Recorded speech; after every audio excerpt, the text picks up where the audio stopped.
and welcome to the RMW Rock My World podcast. I'm Tony Fennell, and say hello to my two co-hosts. Over in Chicago, we've got our man Chuck Masak. How you doing, Chuck? I am doing marvelous today. Excellent, sir. And joining us from across the pond in the UK, our boots on the ground, Mr. Mike Litson. How are you, Mike? Yeah, pretty good, man. Pretty good. Excellent stuff. Right. It's summertime, right? So there's festivals going on everywhere. Let's get at this. Following reports that a 17-year-old girl died at the Leeds Festival of a suspected drug overdose, today we're asking the question, how do we get on top of this worrying trend at music festivals? I'll say this, but, check this out. Despite having over 500,000 people at the Woodstock Festival, the original one, only 2 people died. One died because he was sleeping in a sleeping bag and got run over by a tractor, which is insane. But the other one died of a drug overdose. That's only 2 people that died at that festival. And that's 500,000 people there. So you've got to keep that in mind here. Fast forward to last year in New South Wales at the DEFCON 1 festival, 2 attendees died of drug overdoses. And here's where there's a problem.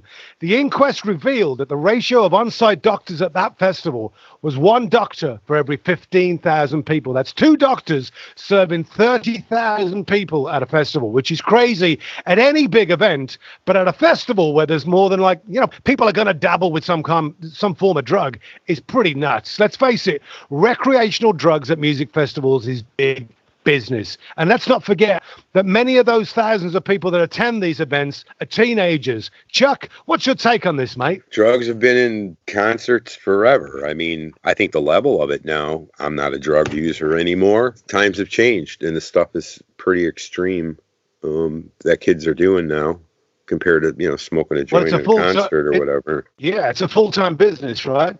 Well, that's actually an interesting point there, Chuck, man. Because I know that when we're taking the Leeds example, the police actually in their released statement suggested that the drugs in question were 3 times stronger than what they would normally classify for pills. And wow. Exactly.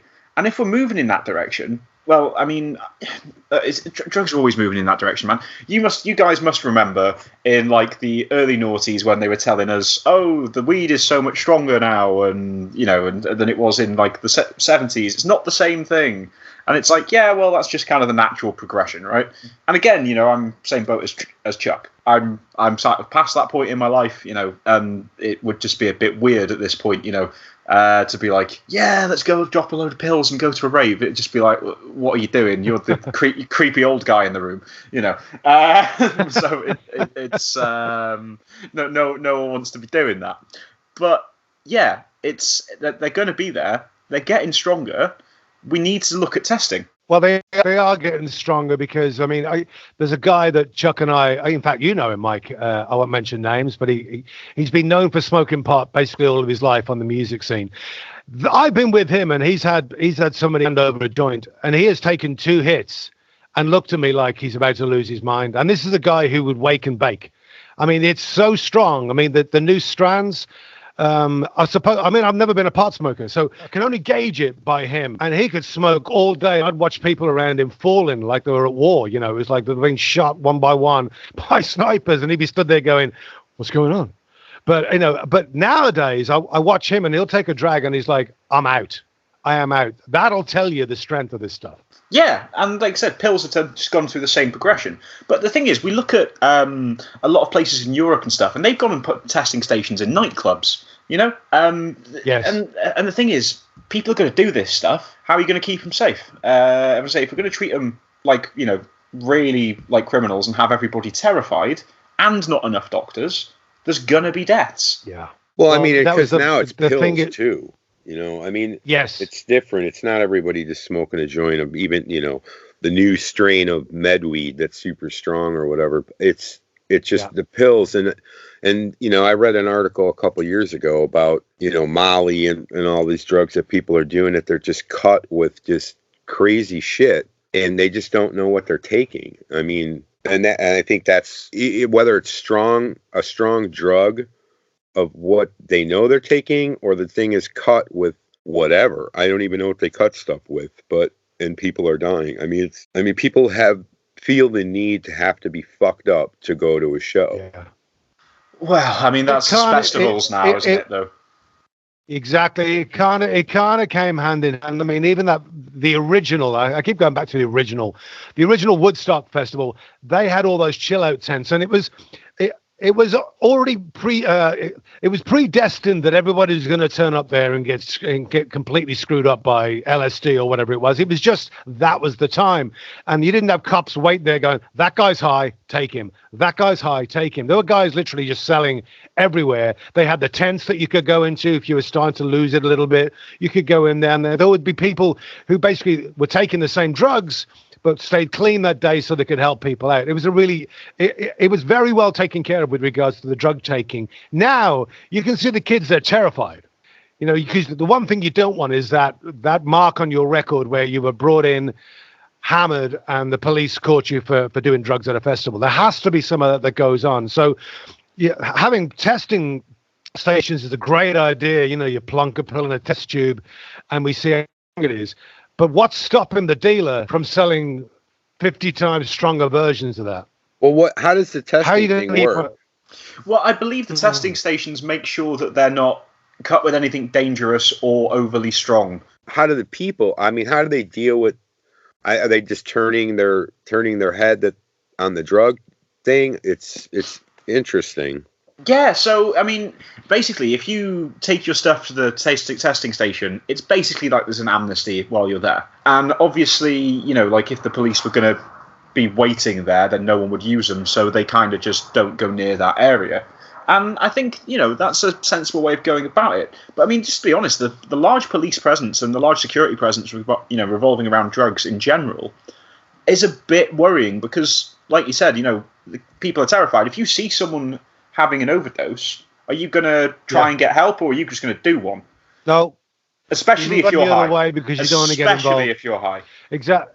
And that goes back to that New South Wales, that DEFCON 1 festival. How on earth can somebody... I mean, you're putting this all together. You've got the budget for the bands, the budget for the venue, the budget for the lights, the budget for the PA.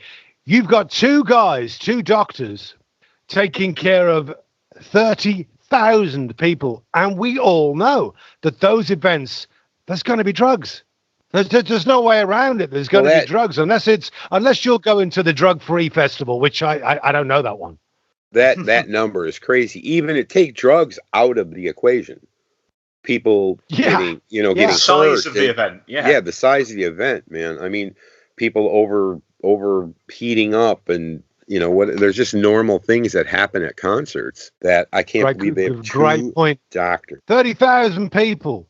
30,000 people and two guys. I mean, God forbid you're in the front row, the doctor's in the back dealing with somebody, and I don't mean the backstage. I mean the back of 30,000 people. You got to get your way down to it's done. It's over. Maybe you can drag this guy over the fence. We've all been to festivals before, so you know some of us have been lucky to play them.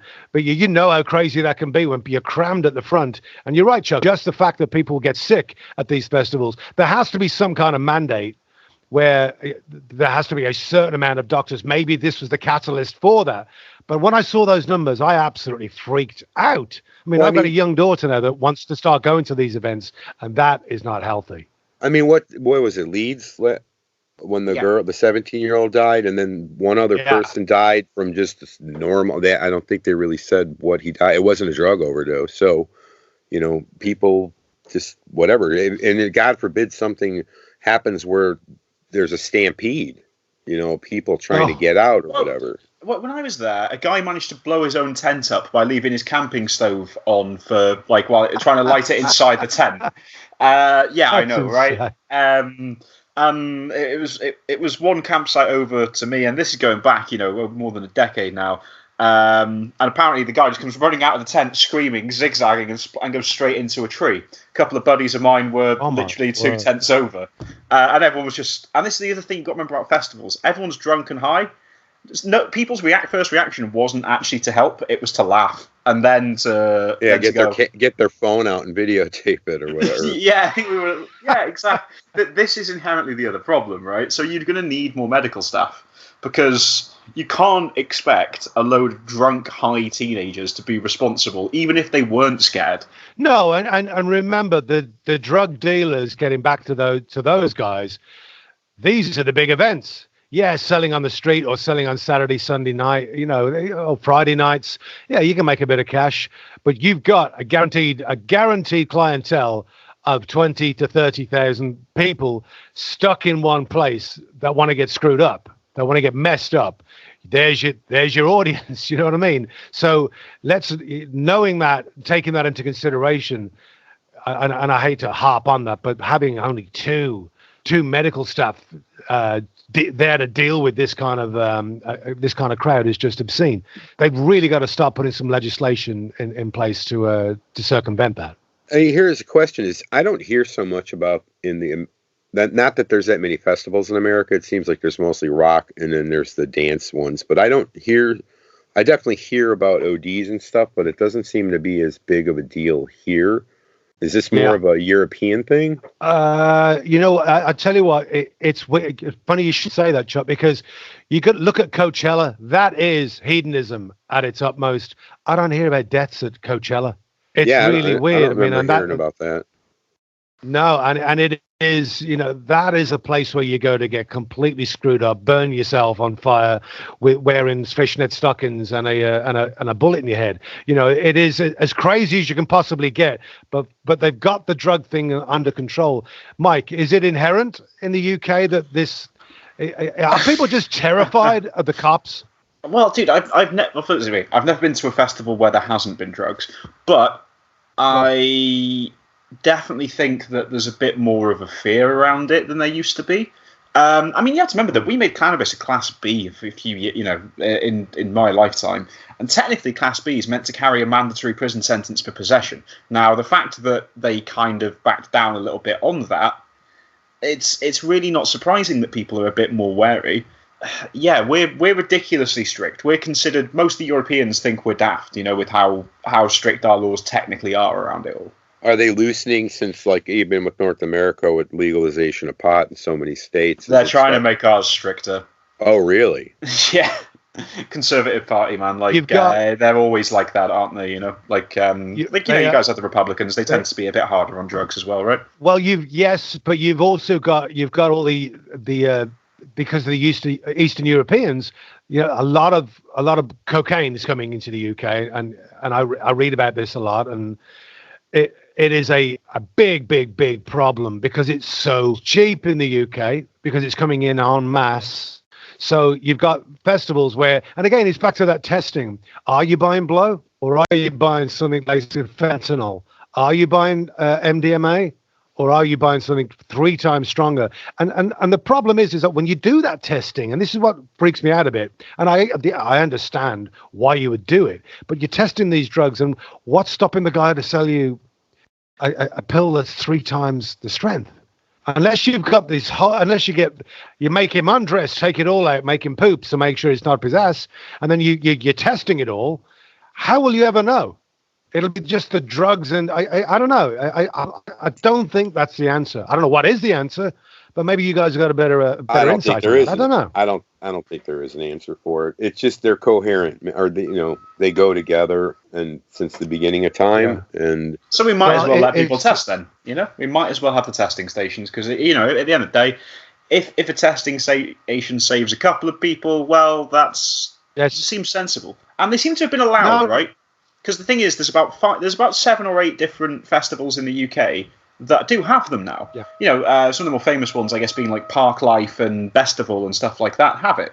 Yeah. So what's to stop somewhere like Leeds having it? Because obviously, the policing and stuff is on board with having these, or there would be none. Yeah. No, I think it's listen. At the very least, it's a way to try and have a police presence and say, look, we don't want to take you into prison. What we want to do is we want to give you your life.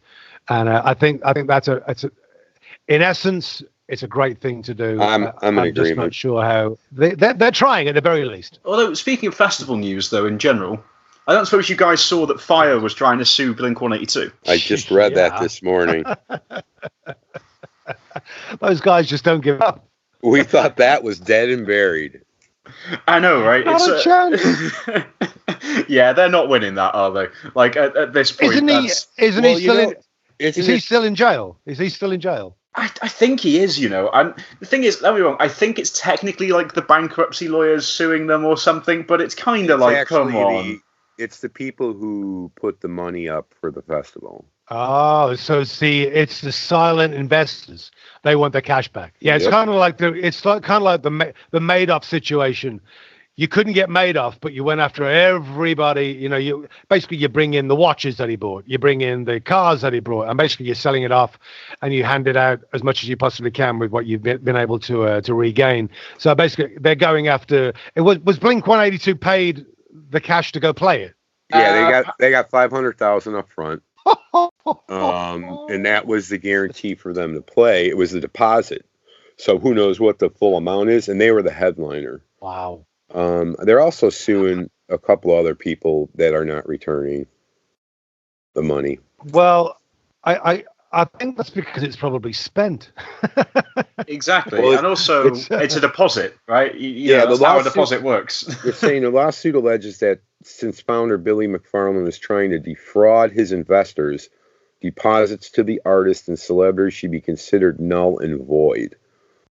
The band pulled out of the festival, but kept their $500,000 deposit. I assume because their contract said they could. So, how are you going to get the money back? I mean, they're contractually entitled to that cash because it's a deposit. I mean, I guess it's the same thing. You rent an apartment, you put a deposit down, you back out, your deposit's null and void. I mean, that's the way it works with me in my studio.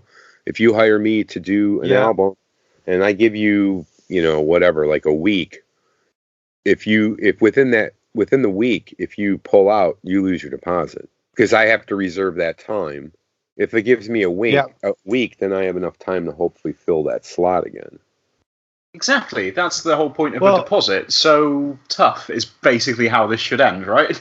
Well, I that one I'm waiting to see how it goes because I think that's going to end up in court for the next 10 years. There's just no way. Actually, talking of summer vacations and summer holidays, check this out.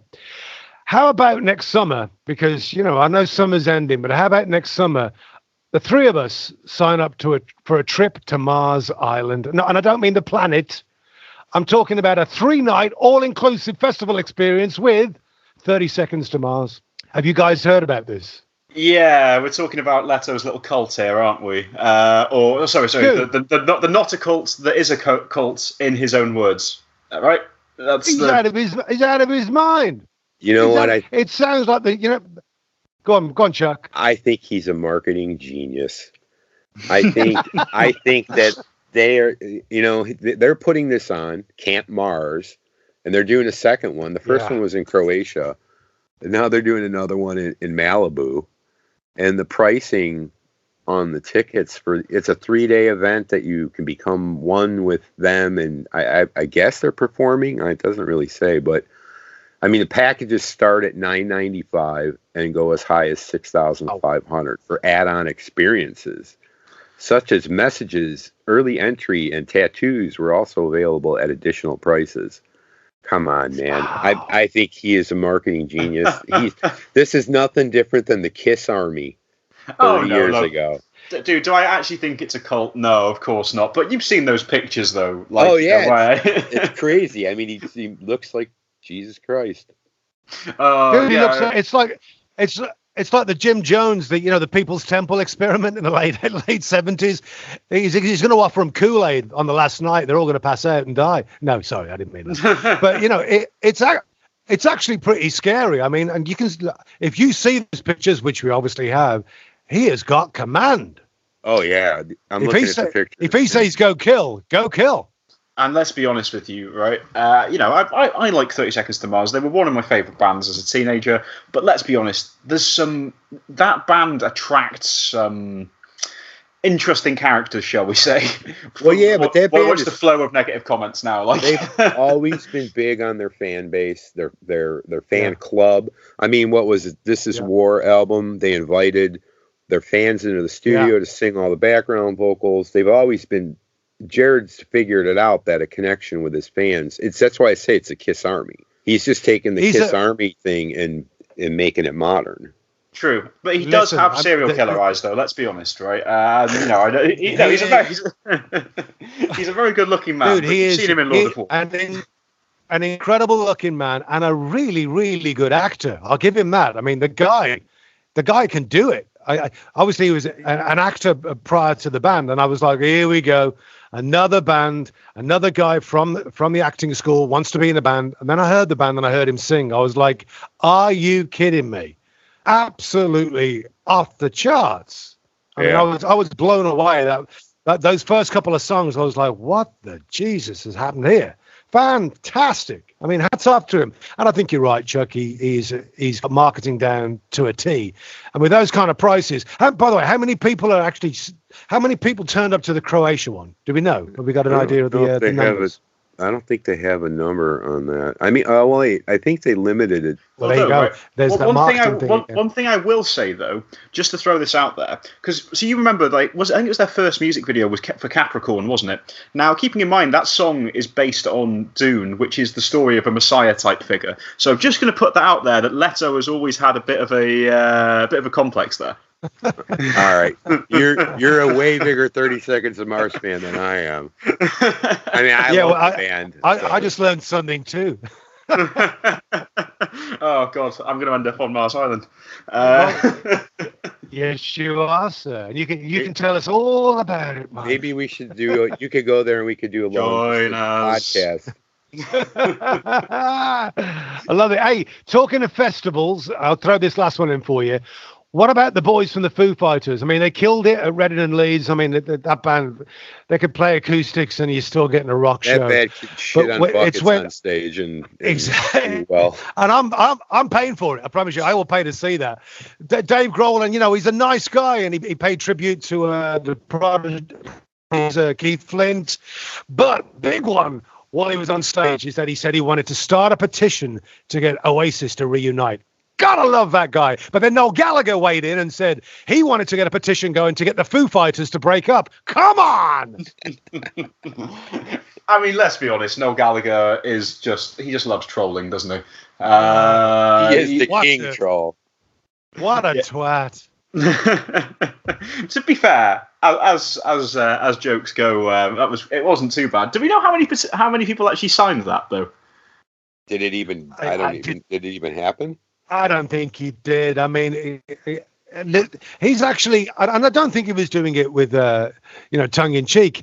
He genuinely likes the band, and Grohl's a musician, as we all know. He gets up there and he's not playing around. When he gets up, it's a 3-hour crushing set that he doesn't stop, and he actually really likes Oasis, I think. But Noel Gallagher, I mean, what's his problem? I know he can't stand his brother. But I mean, good Lord, can't you just go, hey, you know what, Dave? Cheers, mate. Really appreciate you doing that. But with a Manchester accent, sorry. But he should have just said thank you and just walked away. No, can't do it. He's got to weigh in. Well, I think he's just fed up with everybody trying to get Oasis back together. Well, he's got the money, so he can't be bothered. But let me tell you something. I think it would be a different Noel Gallagher if he'd blown his cash. I really do. Yeah, more than likely. That said, though, didn't he come out and tell Dave Grohl could go suck his dick or something as well, just to add it onto, in this continuing sort of role?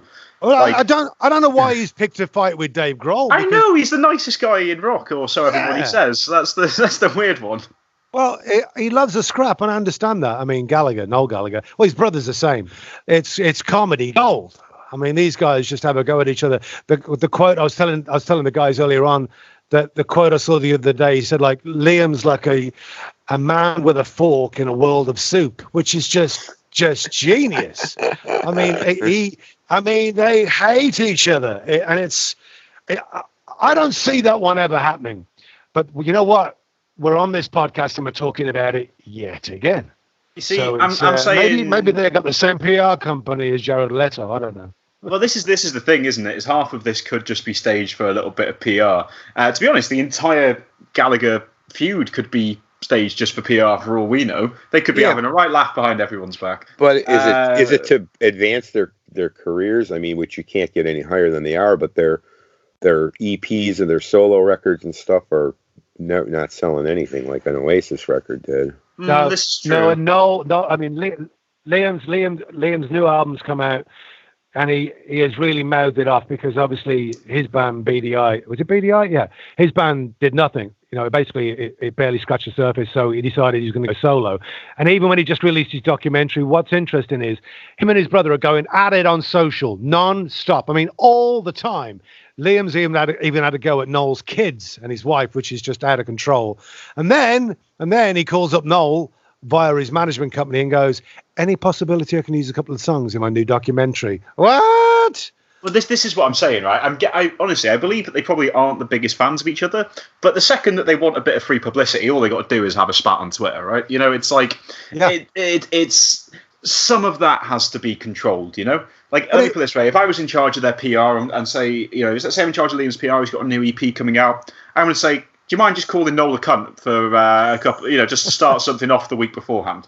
It's going to... Normally, it's not Noel who kicks this stuff off. And that's what I thought was quite interesting, that he's having a go at Dave Grohl, because Liam, I can get it. But, the apple doesn't fall far from the tree. They're brothers. So we're seeing Noel's true colours here, having a go at Dave Grohl for saying, I want a petition to get them going again. Give me a break. Didn't the mom a couple of years ago get them to stop feuding, and they were opening a restaurant together or something? and then, yeah. Dude, isn't that an episode of Frasier? Like where they say, let the two brothers that always argue, let's have them open a restaurant together and see what happens.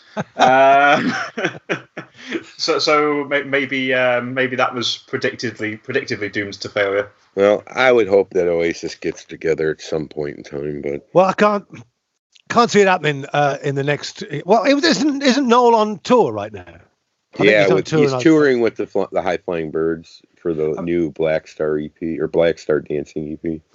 And he likes to be on the road with this band.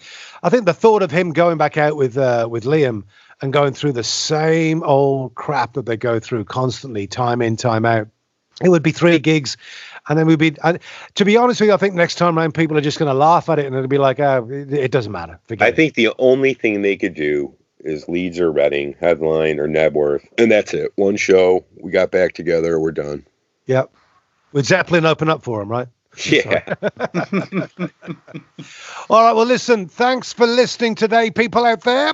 Don't forget to like and subscribe to our podcast, and you can catch all of our episodes on iHeartRadio, iTunes, Google Play, Spotify, InTune Radio, and Stitcher. Chuck, as always, mate, thank you very, very much for turning up today. Thank you for having me. Mr. Mike, enjoy the weather. Yeah, maybe not. It'll be winter before you know it. Ladies and gentlemen, everybody listening, thanks again. See you next time.